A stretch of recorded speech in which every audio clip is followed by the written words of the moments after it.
Good morning. Too early, isn't it? Look, I've been given talking points, and I don't like reading speeches, never have.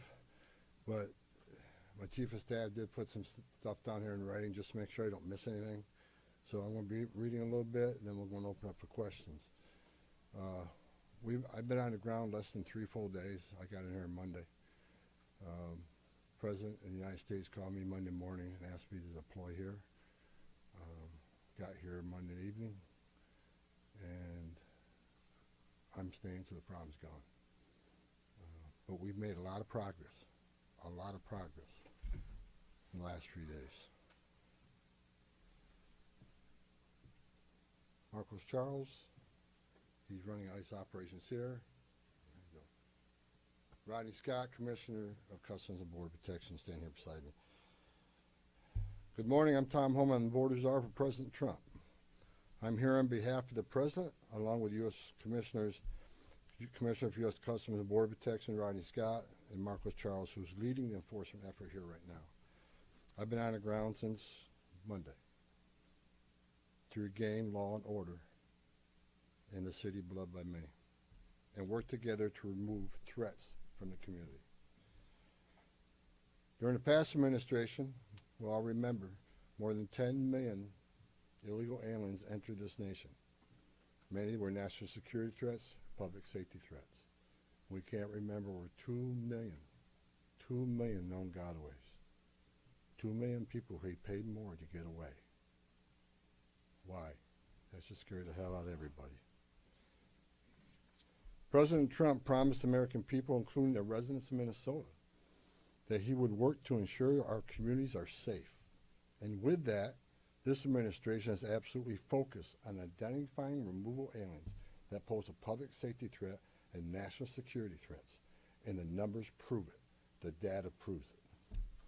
In the past few days, I've met with Governor Walz, Attorney General Ellison, Mayor Frey, numerous police chiefs and sheriffs, and I have more to meet. I'll also be continuing the dialogue with business and religious leaders in partnership with Minnesota, your community leaders. I'll be meeting with them too, because I want to hear what they have to say. In my meetings with folks so far, and most importantly the governor and the AG, the Mayor Frey, we didn't agree on everything. I didn't expect to agree on anything. I've heard many people want to know why we're talking to people who they don't consider friends in administration. Bottom line is you can't fix problems if you don't have discussions. I didn't come to Minnesota for photo ops or headlines. You haven't seen me. I came here to seek solutions, and that's what we're going to do. And we've come a long way, and we got some good wins for the people of Minnesota, I think, and for the administration and for the safety and security of this city. One thing we did agree on, though, everybody I talked to agreed on, was that community safety is paramount. One thing we all agreed on was U.S. Immigration Customs Enforcement is a legitimate law enforcement agency that has a duty to enforce the laws enacted by Congress and keep this community safe. Like I've said many times for the last several years, even before this administration, jurisdictions that refuse to cooperate with federal immigration authorities are sanctuaries for criminals. Sanctuary cities are sanctuaries for criminals, and endangers the residents of the community. To be clear, we did not agree with Minnesota state and local officials that they would be involved in immigration enforcement. I didn't ask them to be immigration officers. I'm asking them to be cops working with the cops to help us take criminal aliens off the street. What we did agree upon is not to release public safety arrests back in the community, and they could be lawfully transferred to ICE. I'll speak more about that. I will highlight that the Minnesota State Prison System under the Department of Corrections have been honoring ICE detainers. And we appreciate that important collaboration, and we're going to expand upon that. That decision has made Minnesota safer, not only for residents of Minnesota, but the men and women in law enforcement. Not just ICE, all law enforcement. Rather than arresting the same public safety threat, significant public safety threat over and over again, they agree to work with us to identify those people and remove them. I'm also pleased to announce I had a very good meeting with Attorney General Ellison, and he has clarified for me that county jails may notify ICE of the release dates of criminal public safety risks so ICE can take custody of them upon the release from the jail. And let me tell you why that's important. I know people are a lot concerned about the manpower has been set in law enforcement manpower. Look, I've said this many times before. I've said it for the last several years. Give us access to the illegal alien public safety threat and the safety and security of a jail. It's common sense. It's safer for the community, it's safer for the agent, and it's safer for the alien. Because anything can happen on a street arrest. It just makes common sense. And for the people that argue, well, we're a welcoming community because we want victims and witnesses of crime that are here illegally to feel safe to come to police without fear they're working with ICE, we're not going to talk to the victim and witness of crime. There's no problem there. They should feel safe to come to police and ask for help. All we want is to talk to the person that local and state law enforcement authorities locked in a jail cell. They chose to lock this person up. That's who we want to talk to, the public safety threat. So that argument is that protects victim witnesses of crime. It's a bunch of crap. Victims and witnesses of crime don't want the bad guy back in their neighborhood either. So great progress with the Attorney General and local sheriffs. And one thing, when we have these agreements, it takes less law enforcement agents to do the job. One agent can arrest one bad guy in the safety and security of a jail where he's behind the wire. We know we don't have weapons. But when you normally release that public safety threat, illegal alien back in the community, we have a job to do. We're going to arrest them. So we're going to find them. And what happens is now we got to arrest somebody on his turf. We have access to who knows what weapons. Now we got to send the whole team out. Cover the back door, cover the front door, officer safety reasons. Then because of the hateful rhetoric and the attacks on ICE officers, now we got to send a security team behind the arrest team. So what could have been done with one person in a safety and security jail, now we got 15, 16 people out there doing it. I know that causes stress in the community. So if we get these agreements in place, that means less agents on the street. More agents in the jail means less agents in the street. This is common sense cooperation that allows us to draw down on the number of people we have here. Yes, I said it. Draw down the number of people here. Because we have the efficiency and safety of the jails and the prison. Matter of fact, I have staff from CBP and from ICE working on a draw-down plan. What does that look like based on the cooperation? What does that look like based on how many targets we have left to find? In my meetings with Governor Walz, AG Ellison, and Mayor Fry, as well as state and local law enforcement, again, I appreciate they all acknowledge that we do have federal immigration laws in this country that have been passed by Congress, and that ICE is in fact a legitimate law enforcement agency charged with enforcing those laws. We're not making this up, folks. ICE is enforcing laws enacted by Congress. They're a federal statute. That said, I'm not here because the federal government has carried this mission out perfectly. First thing I said to senior staff when I walked in here, That's what I told you earlier. I didn't come here looking for photo ops or headlines. I come here looking for solutions. I do not want to hear that everything's been done here has been perfect. Nothing's ever perfect. Anything can be improved on. And what we've been working on is making this operation safer, more efficient, by the book. The mission is going to improve because of the changes we're making internally. No agency or organization is perfect. President Trump and I, along with others in the administration, have recognized that certain improvements could and should be made. That's exactly what I'm doing here. As such, in meetings I've had with federal law enforcement managers, including ICE and CBP and other federal partners, as well as state and local officials, I have conveyed the President's expectations with regard to federal immigration enforcement efforts. We will conduct targeted enforcement operations. Targeted. What we've done for decades. When we hit the streets, we know exactly who we're looking for. Good idea where we may find them. You have a criminal history. You have their immigration history. A lot of information about this person that we get from numerous databases out there. Targeted, strategic enforcement operations. That's traditionally been the case, and that's where we're going. That's what we're going to continue to do and improve upon that. With a prioritization on public safety threats. I want to be clear. I don't read a lot of social media. I don't read a lot of media. I don't believe half what I see. We are not surrendering the President's mission on immigration enforcement. Let's make that clear. Prioritization of criminal aliens doesn't mean that we forget about everybody else. That's just simply ridiculous.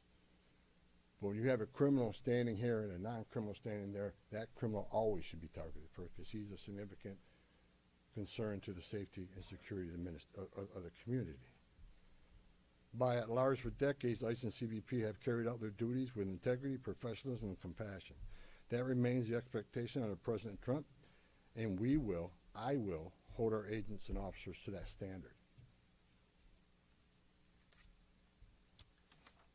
I'm almost done, and Tom can be Tom.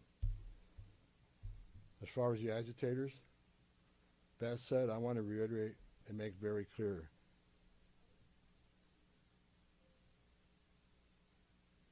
I want to make it clear, ICE and CBP officers are performing their duties in a challenging environment under tremendous circumstances, but they're trying to do it with professionalism. If they don't, they'll be dealt with. Like any other federal agency, we have standards of conduct. They are sworn law enforcement officers working tirelessly to enforce our country's border security and immigration laws, protecting the interests of our country and preventing dangerous people from walking the streets of this nation when they're not supposed to be here to begin with. Men and women of ICE, I was a Border Patrol agent. I was an ICE agent. I was the first ICE director that came up through the ranks. I spent over 40 years doing this. These men and women that carry that badge and gun are American patriots. They put themselves on the line for this nation every day. But I want you to remember, they don't hang their badge, they don't hang their heart on a hook every day they come to work. They're mothers and fathers too. They're sons and daughters too. You know, if they've seen a fraction of the tragedies I've seen in my career, they take a lot of damage home to every day. The things they've seen, especially on the border with border agents. People drowning in the river. Women being raped by criminal cartels. Giving CPR to a baby that was thrown in the river by the cartels because Border Patrol came too close. So let's throw the baby in the river. That way the Border Patrol was concentrating on that so I can get away. These men and women see some terrible things. But I want you to remember, they're mothers and fathers too. Many of them are members of this community. God bless every one of them. The hostile rhetoric and dangerous threats and hate must stop. And we all agreed to that. All everybody met here today, tell you, we got to stop the rhetoric, the hateful rhetoric that has caused an increase in assaults. that it calls, because of that, have to send security teams out with arrest teams, which surge the city with additional resources because of the rhetoric, because of the threats, because of the assaults.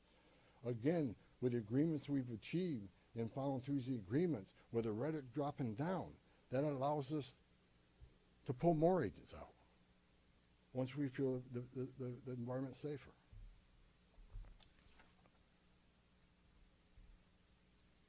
I begged for the last 2 months on TV for the rhetoric to stop. I said in March, if the rhetoric didn't stop, there's going to be bloodshed. And there has been.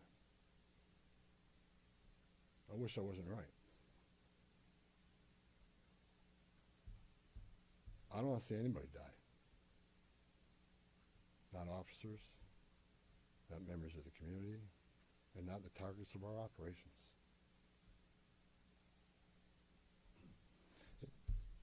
For the people out there who don't like what ICE is doing, if you want certain laws reformed, then take it up with Congress. Again, ICE is making this up. They're enforcing laws enacted by Congress and signed by the President. The same laws have been on the books for the last 6 presidents I worked for. I started with President Reagan and ending with President Trump. Every administration, we enforce the same laws. If you don't like what ICE is doing, instead of protesting this building, go protest Congress. Tell me you want changes.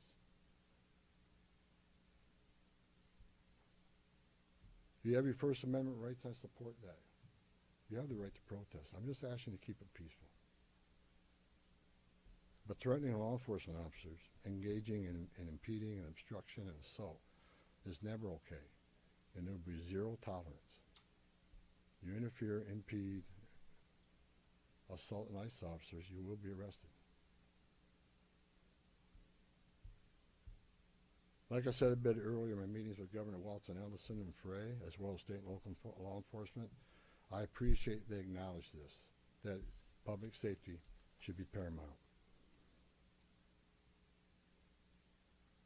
The chiefs I've talked to committed to responding to 911 calls when protesters turn violent, agents are in a dangerous situation, and there's assaults. They have committed to upholding public safety and responding to the needs, not to enforce immigration law, but to keep the peace. With that, I call upon those officials to stand shoulder to shoulder with us to tone down the dangerous rhetoric and condemn all unlawful action against law enforcement in the community. There are many ways your voice can be heard, express your feelings, and affect change in the country without crossing that line. Political and other disagreements in this realm should not be at the expense of public safety or the safety of federal law enforcement officers. In closing, I want to thank the state and local officials here in Minnesota that I met with and the many I'm going to meet with. We've had meaningful dialogue. And look, again, we didn't agree on everything, but we agreed on the things I just talked about. There's much more we can do. And I'm going to continue those dialogues. I got many more community leaders to talk to. I got many more sheriffs to meet. President Trump wants this fixed. And I'm going to fix it. With your help. I want to thank President Trump for his unwavering commitment to public safety and prosperity of every American. Under the President's leadership, we have the most secure border in the history of this nation, which means less women are being raped, less children are dying crossing that border, less fentanyl is getting in this country to kill Americans, less known suspected terrorists are crossing that country, and we don't have 2 million unknown gotaways. We don't know who the hell they are.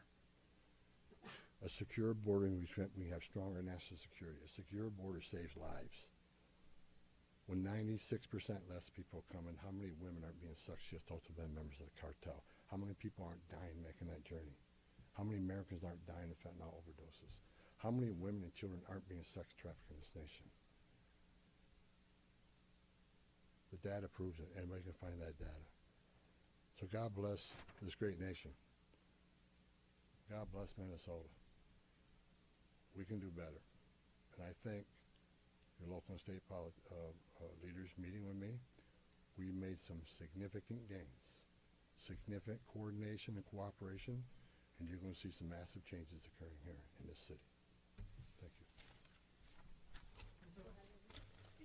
Mr. Rules of Engagement on. Hold on, right here. Thank you so much. Mr. Homan, Giovanna Delorto with the Associated Press. Based on how you have described these changes in the mission, can you be more specific about the objectives of Operation Metro Surge?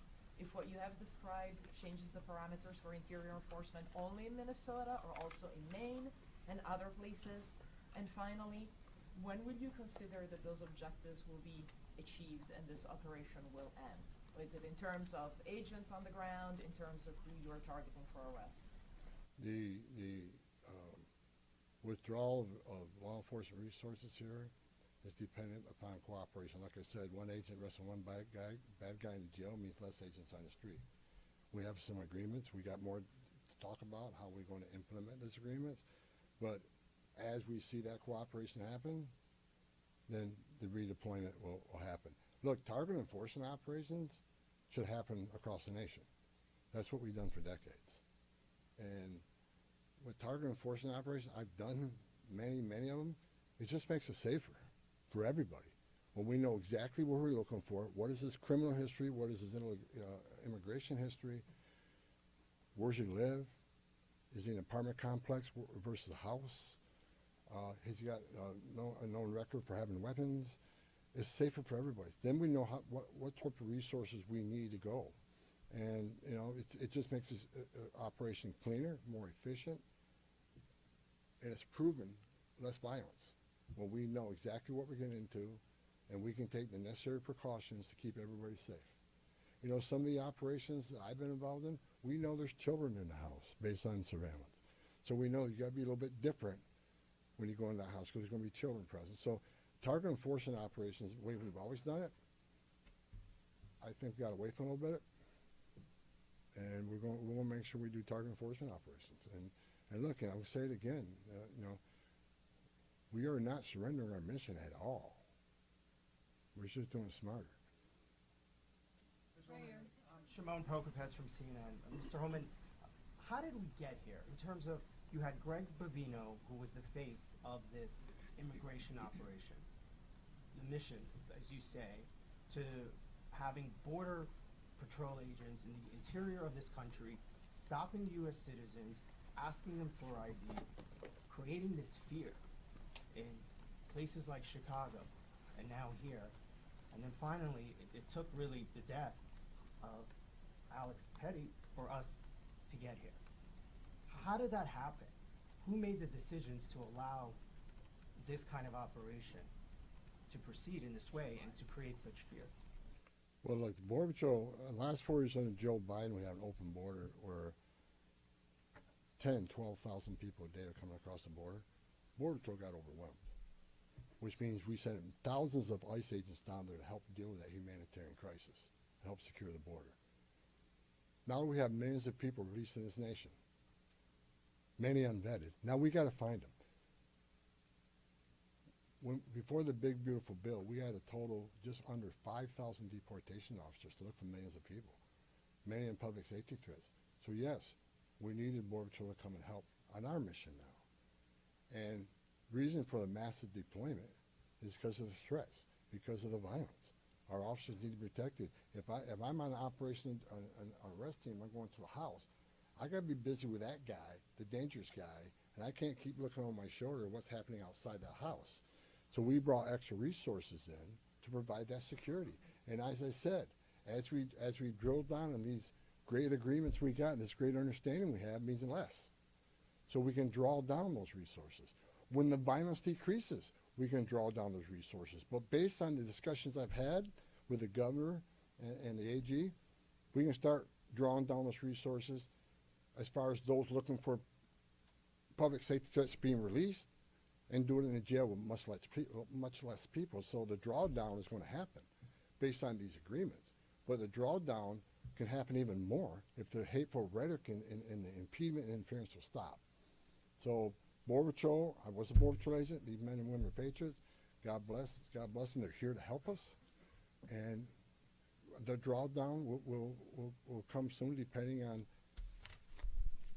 when this actually, I see this in play. But the agreements to have a loan is going to cause a significant drawdown. So you're going to see a drawdown. Ben, go ahead. Just on a personal, Go ahead, Ben. you've been doing this Ben, for go 40 ahead. years. Just a Tom Homan. follow-up. Ben, go ahead. First off, Ben Burkbaum, Real America's Voice News. On behalf of the American people, I just want to say thank you to you and to all of the agents that are putting their lives on the line to go after the people that were allowed in the last administration. We watched that happen in the media, the honest media, covered up by many of the media that are behind me. We want to say thank you, and to all the men and women that are out there. Can you talk to us about what's being done with the leadership on these signal chats, on these WhatsApp chats that are organizing the attacks against you, the obstruction against you? Are we going to be arresting those individuals as well? And to the folks out there in America that voted for this, that want mass deportations because they saw a mass invasion under Joe Biden, what would you say to them? How are we going to get to that point? Well, first of all, about the organization and the funding of the attacks on ICE. I'm not going to answer a lot about that because I'm not going to show our hand, but they'll be held accountable. Justice is coming. Again, we got to all remember why the questions we've seen and why we're here. What started this? 4 years of an open border, where millions of people are letting this country unvetted. Remember, let's not forget, for 4 years we were told the border's secure. 4 years we were told the border's secure, and we all knew it wasn't. And I want this to be a positive thing we're doing here today. I also want to remember the politicians are continually attacking us. Where were they the last 4 years when the number of women and children sex trafficking went all-time high? Where were they when 250,000 Americans died from fentanyl coming across the border? Where were they when women and children are dying making that journey? Where were they when over 4,000 aliens making that journey died? Historic record. Where were they? Not a word. Now we're just trying to respond to what happened the last 4 years and keeping this country safe. And we're arresting a lot of public safety threats, take them off the streets, which make this country safer. President Trump promised to make this country safe again, and that's what we're doing. But my 2.5 days up here, we made a lot of progress. I think everybody agrees on the criminal and public safety threats.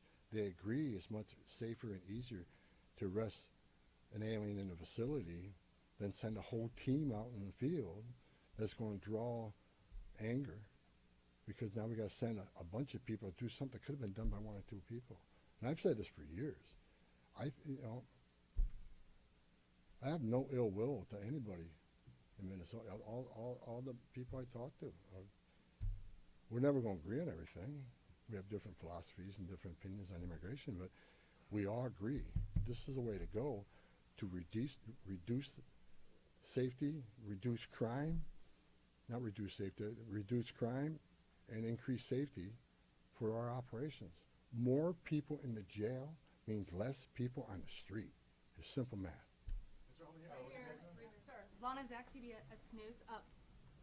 Everybody I've spoken with agrees that if somebody has a violent criminal history and is a fugitive, they don't want them as their neighbor. But when you're talking about a targeted operation, and are you talking about targeting people whose crime is coming to this country, or is it a more specific definition now? All operations will be targeted, but the prioritization are going to be criminal aliens, public safety threats, and national security threats. I've met with Marcos and his staff. We got to allow them. We got to allow them to keep us busy. So that would be our focus. So that is enough that's what, there is not going to be a focus on people who have no other crimes except for their status. If you're in the country illegally, you're never off the table. But prioritization doesn't mean forget, but you forget about everybody. So let me say this. If the message we send is you can enter this country illegally, it's a crime, don't worry about it. You can have your due process, show up in court, not show up in court, get ordered removed, don't worry about it. Unless you commit a serious crime, you're good to go. If that's the message we send to the world, you're never going to fix this problem. The most vulnerable people in the world will make that dangerous journey like they did under Joe Biden administration. Over 4,000 aliens died making that journey. And again, a significant increase in sex trafficking. Because when they did that and opened those borders up saying, we're not going to detain you, we're going to give you free health care, we're going to fly you to the city of your choice, put you in a free hotel room, give you 3 meals a day, and give you work authorization, we're just going to bring you in. And when they did that, they sent a message to the whole world, you can come and do this. And what happened? They overwhelmed the men and women of the Border Patrol, where many days 70% of agents were pulled off that line. 70%. You don't think the criminal cars had a field day with that? They created gaps for the cartels do their activity. And that's why you've seen the rise in fentanyl overdose. That's why you saw the rise in sex trafficking. The 2 million plus known gotaways, why did they pay more to get away? Why didn't they pay less, turn yourself in, get released within 24 hours? You get a free airline ticket to the city of your choice. We're going to give you a free hotel room, and we'll give you free food and free medical care. And you're going to get work authorization in 6 months. Why did 2 million people choose to pay more not to take advantage of that giveaway program? They didn't want to be vetted. They didn't want to be fingerprinted. That scares the hell out of me. And it does still. The Trump administration with ICE and Secretary Noem and Marco Rubio and the intelligence community, Tulsi Gabbard, we're all working together to try to identify who these people are. And we've already found many of them. But it's hard work to do. But there are national security threats walking this nation because of the last administration. And they are one of our main priorities, too. Thank you. Can you please be specific about how many ICE and how many Border Patrol agents are currently operating in the state? I think we're near 3,000. There's been some rotations. Another thing I witnessed when I came here, I'll share this with you. I met with a lot of people, a lot of the agents. They've been in theater. Some of these people have been in theater for 8 months. So there's going to be rotations of personnel. Hopefully less now that we have some agreements, maybe we can make it more efficient and safe. But they've been in theater a long time, and so there's rotations happen all the time to get people out here and go home, get some rest, and see their families. Day after day, can't eat in restaurants. Day after day, having people spit on you and blow whistles at you. Day after day, having all these threats at you. Day after day, having people trying to interfere with you. Day after day, they're human. So, we've got to rotate these people, and we've already rotated some. But my main focus now is drawdown based upon the great conversations I've had with your state and local leaders. Again, I'm not a fool. I'm not walking away without seeing this put in place. But I take the word of the people I met with. I think they're honest, and I think they're good brokers, that they want public safety protected, and they also want what's happening in the city to go away.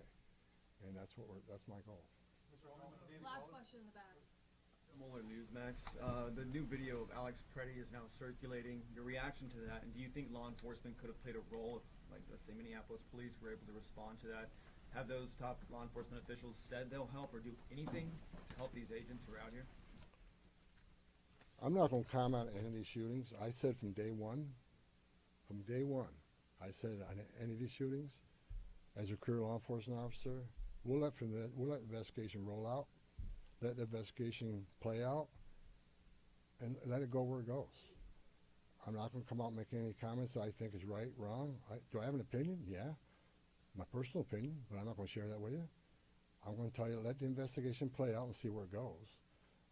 But again, the president, one of the words he said to me when I came up here, he said he didn't want to see anybody die.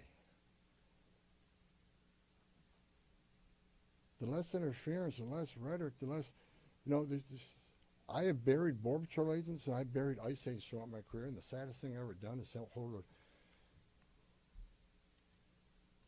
hand a folded flag to a wife or a child.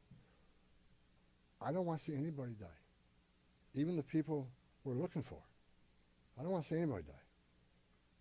And despite what people think of Tom Homan, I say a prayer every night that everybody goes home safe. This isn't good.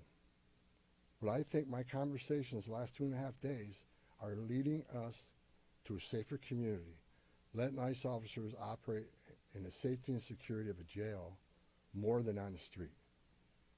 I think anybody here with common sense would say it's safer to arrest a public safety threat and the safety and security of a jail. And let me tell you, what is that going to result in? Less collateral arrests. When we go find that bad guy, when we find that bad guy, many times it's with others. Well, guess what? They're in the country illegally. We're going to force immigration law. They're coming too. You want less collateral arrest? Less in the jail. But we're going to force immigration law. For the people that saying we're here to surrender our authority and the mission of enforcing immigration law, you are wrong. We're going to do target enforcement operations, and we're going to prioritize the public safety threats and national security threats. That is what we're here to do. Sir, no more, Okay. guys, no more questions. Go ahead. No more questions, guys. Thank you.